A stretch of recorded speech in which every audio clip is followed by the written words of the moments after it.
तो अब लोग ये कह रहे हैं अगर भाई एक से तो वैसे पीछा छूट गया और दूसरे से वैसे पीछा छुड़वा लो और इसको कंवर सिंह को सपोर्ट करके अब की बार नया आदमी लाओ। साउथ हरियाणा में अगर किसी विधायक ने काम करवाए हैं तो डॉक्टर अभय सिंह यादव ने ही करवाए हैं। मंजू चौधरी को टिकट देने के बाद वो गुजर बेल्ट है और अभी जो वहाँ से बातें आ रही हैं वो 50-50 का मामला चल रहा है। अटेली के अंदर समीकरण सीधा सीधा मुकाबला आरती राव और अतरलाल के मध्य होगा। बीजेपी के जो वर्कर थे या जो पदाधिकारी थे अभी आरती राव से नाराज चल रहे हैं।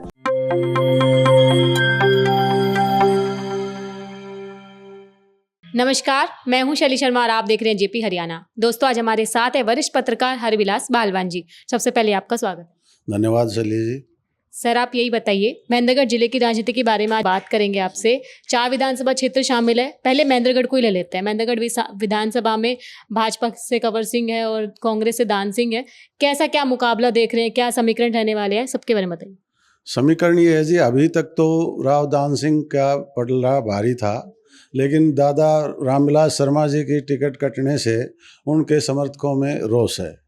और रोष होने से एक बात और सामने आ रही है, अब भाई इन दोनों से नाराज थे क्योंकि दोनों ने ही काम नहीं किया।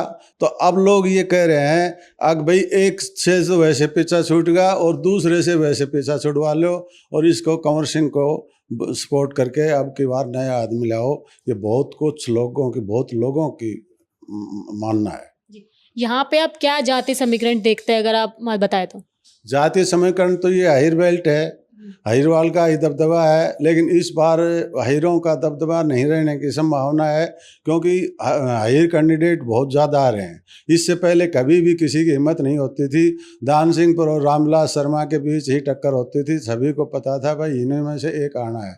इस बार मामला कमज़ोर देख करके कांग्रेस का भी कुछ ऐसा ही हो रहा था। उस ईडी वगैरह का होने के बाद शर्मा जी की वजह से भी तो 3-4 चेहरे नए आए हैं जो अहीर हैं और काफ़ी वो फील्ड में काम कर रहे हैं जी।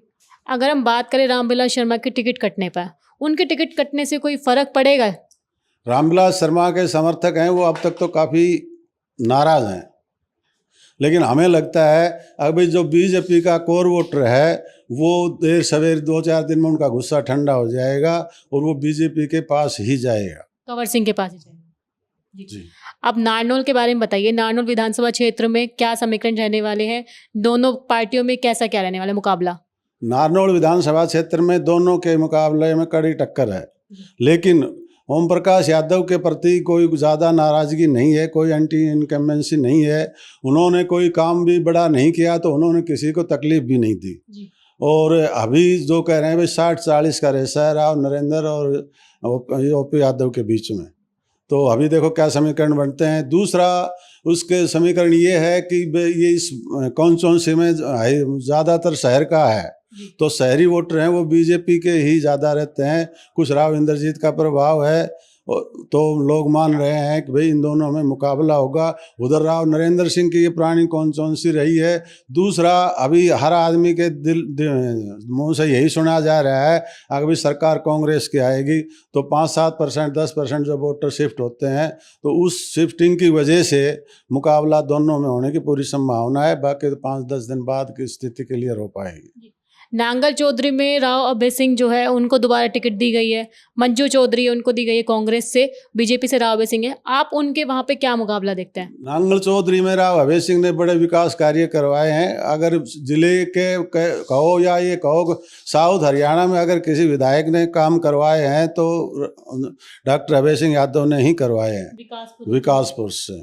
लेकिन मंजू चौधरी को टिकट देने के बाद वो गुजर बेल्ट है और अभी जो वहाँ से बातें आ रही हैं वो 50-50 का मामला चल रहा है। अभी कोई क्लियर हम कह नहीं सकते भाई क्या आगे का। लोग विकास जो करवाया है विकास के नाम पर वोट देते हैं या जाति के नाम से वोट देते हैं या कोई और समीकरण बनता है, वो तो भविष्य के गर्भ में है। जी जी, कांटे का मुकाबला रहने वाला है। हाँ, आज की तारीख में कांटे का मुकाबला है, लेकिन पहले हम कांटे का मुकाबला नहीं मानते थे।